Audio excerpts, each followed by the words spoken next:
मैं अपने गुरु महादेव के चरणों में कोटि कोटि प्रणाम करता हूँ। आप सभी को मेरा प्रणाम है। बहुत सारी जिज्ञासाएं आ रही हैं कि गुरु भाई, चर्चा स्थल पर शिव गुरु की चर्चा में क्या हम प्रसाद चढ़ा सकते हैं कि नहीं, फोटो लगा सकते हैं कि नहीं। तो गुरु भाई गुरु बहनों, इस विषय में साहब श्री हरिंद्रानंद जी ने बहुत सुंदर तरीके से हम लोगों को समझाया है। मैं आप लोगों को एक वीडियो शेयर कर रहा हूँ। आप लोग इस वीडियो को ध्यान से सुनिएगा। साहब हम लोगों को क्या बोले हैं प्रसाद को लेकर और फोटो को लेकर, तो आप लोग भी इस वीडियो को ध्यान से सुने। मैं प्रसाद चढ़ाने के लिए क्यों मना करूंगा भाई साहब? मैं फोटो रखने के लिए क्यों मना करूंगा भाई साहब? मेरे घर में भी प्रसाद चढ़ता है, मेरे घर में भी फोटो है। और बाप की तस्वीर रखना, गुरु की तस्वीर रखना, लेकिन पूरा तस्वीर रखिए। आजकल ज्यादा मुड़कटवा महादेव का फोटो आप लोग रखते हैं, मुड़िए नहीं है सर।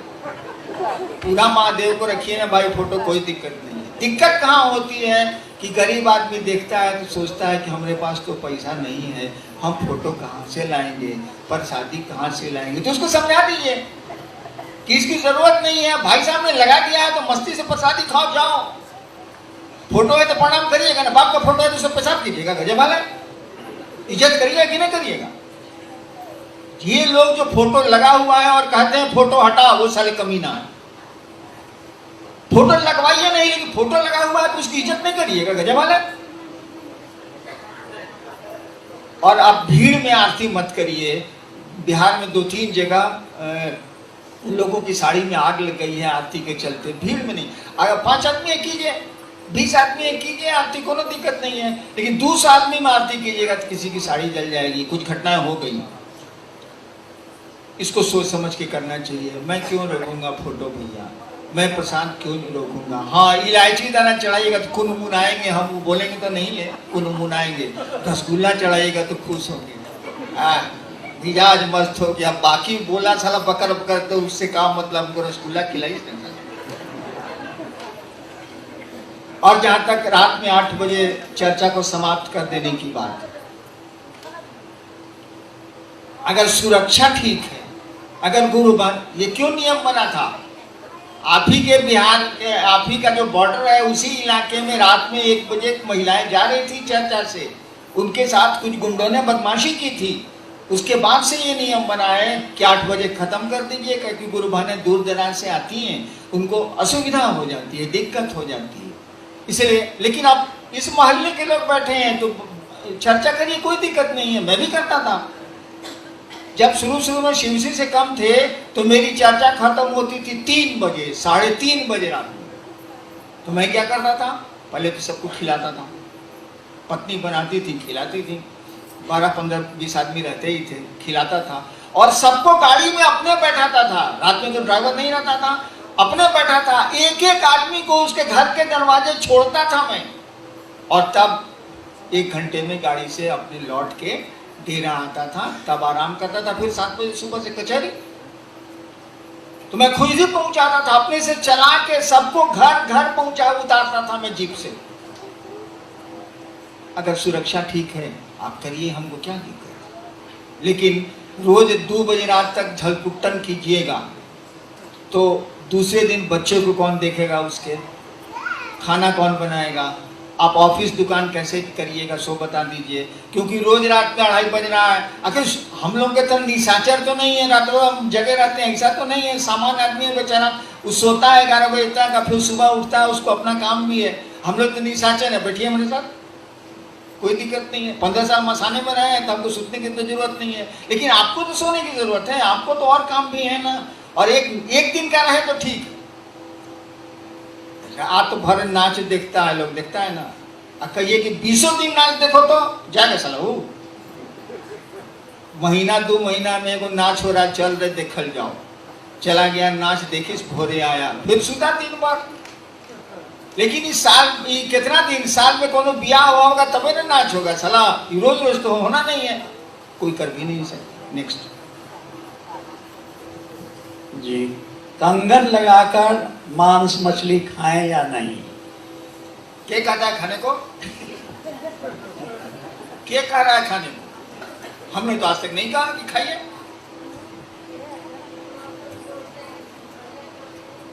ना आप मत खाइए।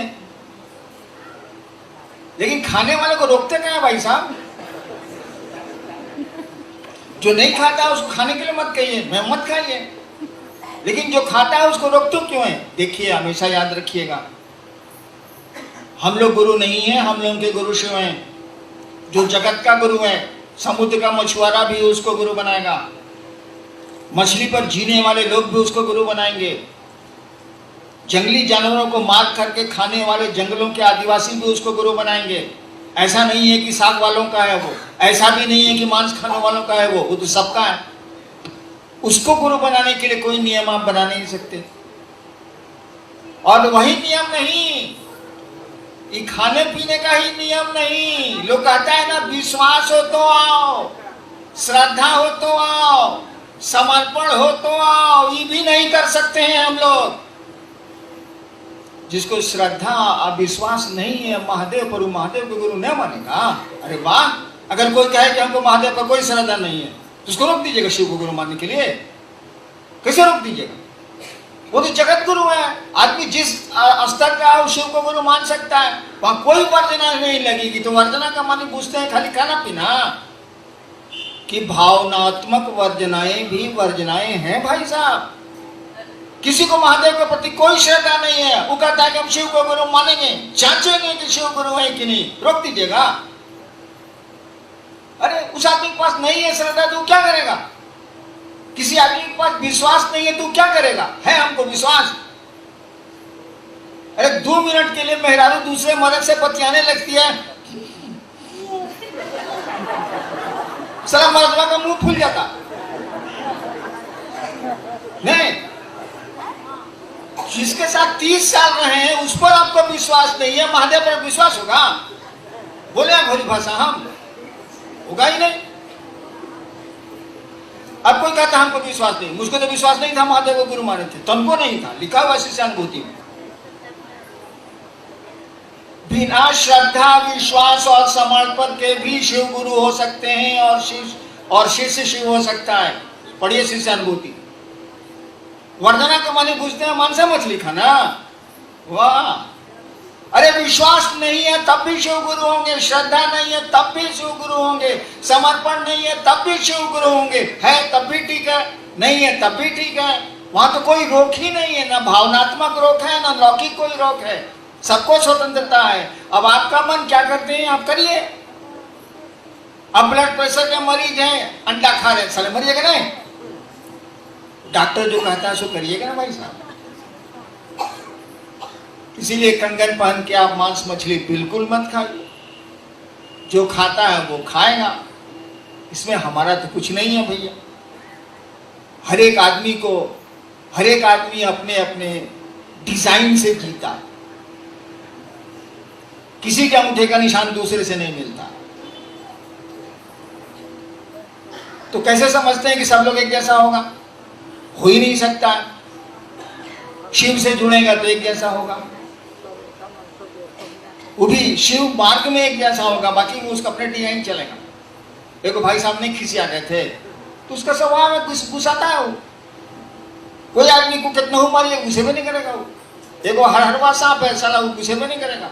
गेहूं सांप है, फाय से मारेगा। तो हर एक आदमी का अपना, मुझको तो कोई गुस्सा नहीं आता।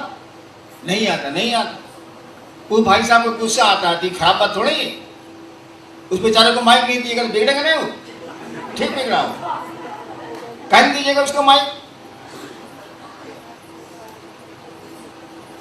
हाँ चलिए और कुछ। शिव गुरु चर्चा स्थल पर फोटो लगाकर पूजा किया जाए या नहीं? ये तो हो ही गया भैया। पूजा कौन सी करिएगा? पूजा तो गुरु सिखलाते हैं, पहले गुरु के पास जाइए सीख लीजिए तो पूजा होगी। अगला है कि नमः शिवाय गुरु को प्रणाम के लिए 108 दाना रुद्राक्ष का माला क्या अनिवार्य है?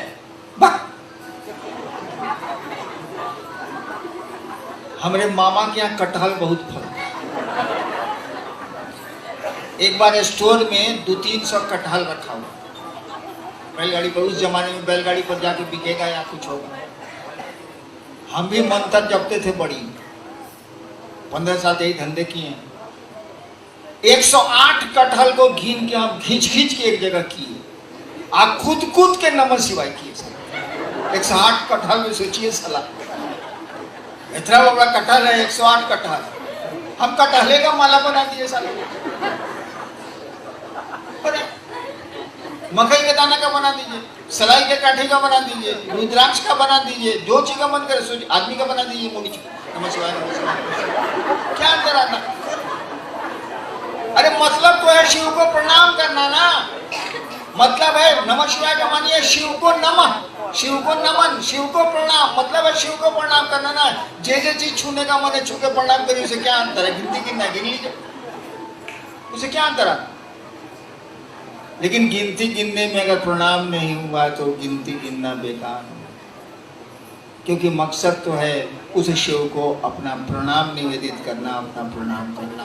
नमः शिवाय का अर्थ ही होता है शिव को प्रणाम। चलिए नेक्स्ट। ये आखिरी है, शिव शिष्य का आचरण और व्यवहार कैसा होना चाहिए? महादेव से पूछिए। शिव शिष्य का आचरण और व्यवहार, क्या बोल रहे हैं आप? शिव के शिष्य का आचरण और व्यवहार महादेव से पूछेगा। हम चला है, अभी चला है, हम कैसे बताएं? लेकिन शिव आपका गुरु है, उसकी इज्जत, उसके सम्मान की कोशिश करनी चाहिए बस। आपके किसी आचरण और व्यवहार से आपका गुरु बदनाम नहीं हो जाए, ये तो हर एक शिष्य चाहता है, चाहना भी चाहिए आपको। लेकिन व्यवहार कैसा होना चाहिए? महादेव का को चला हुआ है दुर्वासा, नहीं खड़ा हुए तो शराब, बैठे रह गए तो शराब, बोला बैठने के लिए लिहाज में नहीं बैठे तो शराब। एगो चेला हुआ कि कहा कि हड्डी की जरूरत है, कौन सी वज्र बनाना है इंद्र जी को, किसको दधी ची ऊ दे दिया। अब कौन सी हम बतावे कि कौन सी होना चाहिए? महादेव का चेला का कोनो डिजाइन नहीं है। आप ही के मच्छंदर नाथ नेपाली साइड के थे, सुरा और सुंदरी दोनों उनको चाहिए। उन्हीं के चेला गोरखनाथ, गोरखनाथ तो नेपाल के थे, गोरखनाथ, जो उन्होंने कहा कि सुरा सुंदरी से हट के हमसे बात करो, छोड़ो हटो। कौन चीज में आपको हम मार्गदर्शन दें, क्या बोलें? अरे लोगों को शिव गुरु से जोड़िए, कोशिश करिए कि लोगों को समझाएं, और दूसरों का गढ़ा मत देखिए। गढ़ा देखिएगा तो आपकी गाड़ी गड्ढे में जाएगी। यही नियम है गाड़ी चलाने का। आप मोटरसाइकिल या गाड़ी चला रहे हैं और सड़क से नजर हट के अगर गड्ढे पर टिकी नजर, तो गाड़ी और मोटरसाइकिल गड्ढे की ओर चली जाएगी। यही ड्राइविंग में सिखलाया जाता है। आप गड्ढा की झलक ले लीजिए लेकिन सड़क देखिए। इसीलिए गड़बड़ी क्या है आप देख लीजिए, अब महटियां दीजिए। सब मथवा पर बोझवा कायला ले रहे हैं, शिव के शिष्य हैं, कुछ आप लीजिए, कुछ महादेव को दीजिए। जो आपको आपके गुरु ने कहा सो आप करिए, बाकी ससुरा वो करेगा। चलिए आपको प्रणाम।